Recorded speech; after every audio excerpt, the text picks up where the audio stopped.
Monsters of Rock, the biggest concert event of this year, or any year. Saturday, June 11th, gates open at 11, show at 1 p.m. at JFK Stadium. Starring Van Halen, special guests, the Scorpions. Also starring Dokken, Metallica, and Kingdom Come. Tickets now at Ticketron, all authorized Electric Factory agencies, or charged by phone. Produced by Electric Factory Concerts. Van Halen's Monsters of Rock. For the newbies, this tour was a living time capsule. But for the old school out there, this was a reminder of what happens when titans clash in stadiums under the weight of their own ego and Marshall stacks.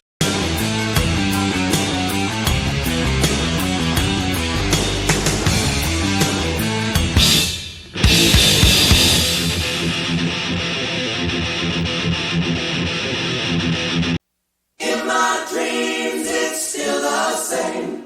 Your love is strong, it's still.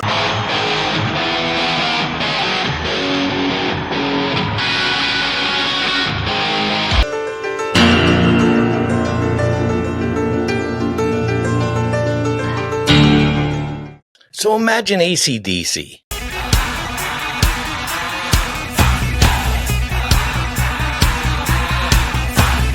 Metallica.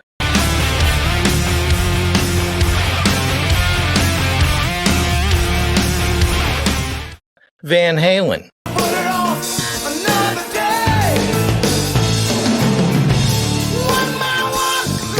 Scorpions and Dokken. All on the same damn bill. Now imagine them trying to upstage each other, night after night, in front of 80,000 screaming maniacs.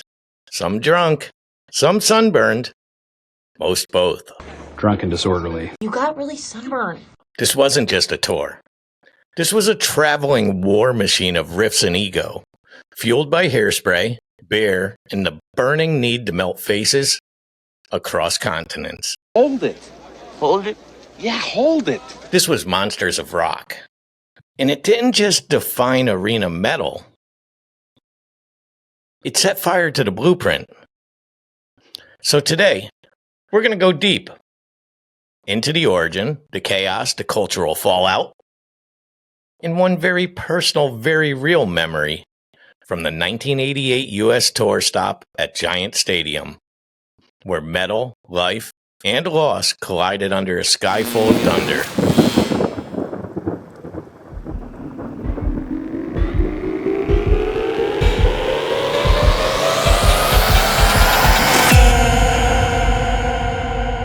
Let's start with the origin.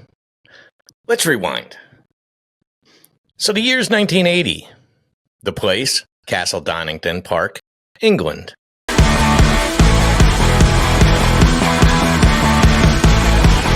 And the mission: throw the loudest one-day music festival, metal festival, the UK has ever seen.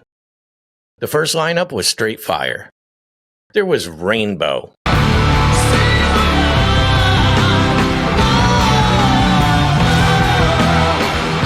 With Graham Bonnet, post-Dio, but still packing thunder. Then there was Judas Priest.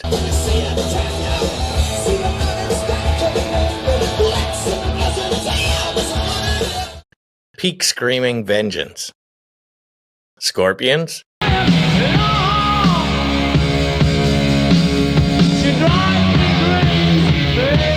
April Wine.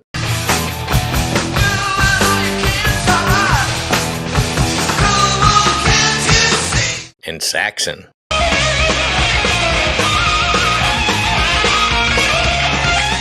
About 35,000 metalheads showed up. Muddy, soaked, ready for war. It was so successful, so loud, so unhinged, that Donington became the mecca of metal summer festivals.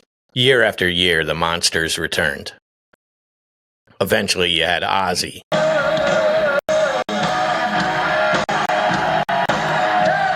Dio. AC/DC. Kiss.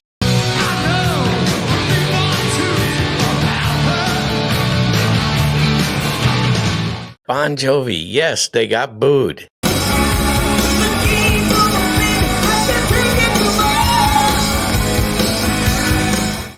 Yes, they survived. Obviously. Iron Maiden. Van Halen. If you were on that stage, you were truly among the elite. But then America came calling. The boys of Van Halen backstage loosening up, getting ready to rock the Orange Bowl. Let's fast forward to 1988.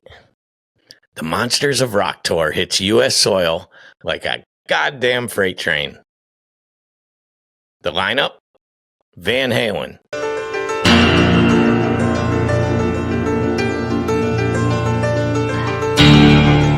This is the Hagar era, tequila-fueled and stadium-sized. Scorpions.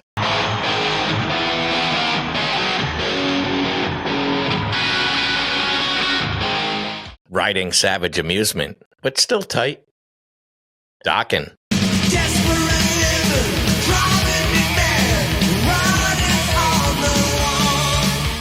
Melodic, technical, imploding. Metallica, fresh off Garage Days, about to drop. And Justice for All.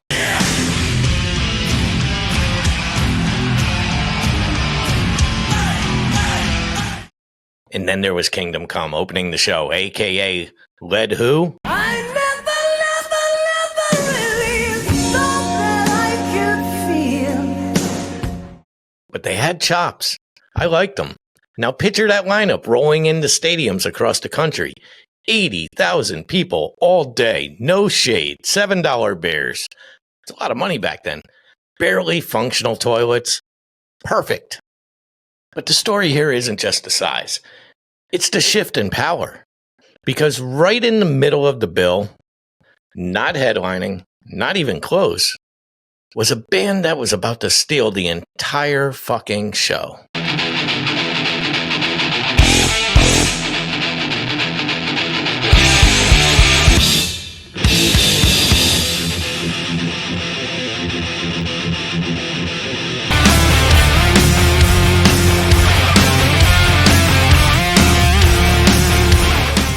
So let me paint it. It's mid-afternoon. The sun's a bastard, dirty bastard. You're sweaty, half-buzzed, maybe passed out in the grass. Then you hear it. Creeping death.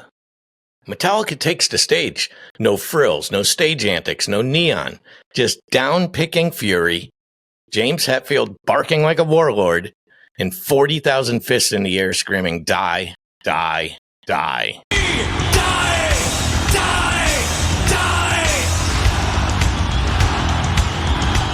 And this was before Justice dropped. Compared to the polished production of Van Halen and the Euro theatrics of the Scorpions, Metallica felt like a goddamn tank. Grinding, relentless, real. They didn't come to entertain. They came to dominate. By the end of this tour, fans were leaving after Metallica's set. The power shift was in motion, I guess. Glam was teetering. Thrash was rising. Monsters of Rock was no longer just a celebration. It was an absolute battlefield. He's using violence. So what did Monsters of Rock mean for metal? One, I think it legitimized heaviness. Thrash wasn't just for tape traders anymore. It was filling stadiums. Two, it exposed fans to contrast. Big choruses versus tight riffing, stage antics versus headbanging brutality. And it worked. It really did work. It laid the foundation for modern fests. No Monsters of Rock, no Ozzfest, no Mayhem, no Download, no Whackin', Carolina Rebellion, period. It marked a generational turning point. The long hair, the solos, the pyro, still powerful. But something darker was coming. This tour was both a celebration and a farewell party for the old guard. So a little personal moment. Giant Stadium, 1988. I wasn't too young. I wasn't watching it on VHS. I was there. 17 years old. Giant Stadium, 1988. God, that's old. I'm so old. And yeah, we rolled up in a limo. Don't ask me how. All of us were broke as hell. But someone's older cousin pulled off a miracle, and suddenly we were pulling up to the sea of denim and leather in a full VIP mode. All while pretending we weren't guzzling warm beer from 7-Eleven bags. That's how we lived. The lot was a party. I remember someone blasting the Trooper, someone else selling bootleg shirts with spray paint still drying. And when it got too hot, they turned on the fire hoses on us. I was broke, most likely drunk, stupidly happy, until someone gave me news that made the whole sky collapse. We didn't have phones, there was no text, news spread slow like spilled beer through gravel. But a friend of ours, Anthony, was gone. He died the night before, struck by lightning. He was walking through a field with his girlfriend, and he's just gone. Now, he wasn't one of my closest friends, but he was part of my circle. Always around, always repping Metallica like it was scripture. He was a true fan. He was a good guy, I just didn't have that same connection to him. But he lived for this band, he should have been there. And I remember looking up at that sky during Metallica's set, watching the band he loved rip through Seek and Destroy. And all that time, I'm wondering if he still got to see it. I'm not a religious guy. But wherever you are, I hope he heard the set. It was loud, raging, on fire, just like he would have wanted.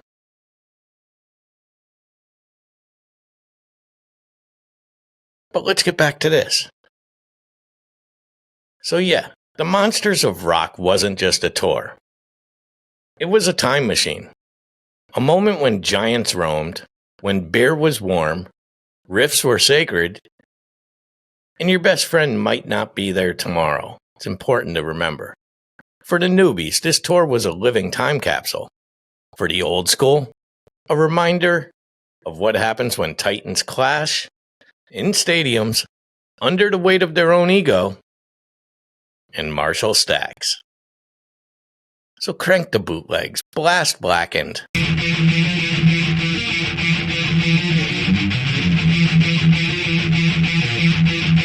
And rock you like a hurricane, back to back.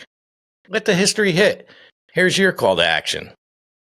Do me a favor and send this episode to a friend who lived through it, or to a kid who thinks heavy music started with Spotify. It didn't. Do me a favor and share the memories, share the riffs. Let's keep this metal world brewing. And if you've lost someone who lived for this music, just raise your horns, crank the volume. This show's for them. Every riff tells a story. Thanks for watching.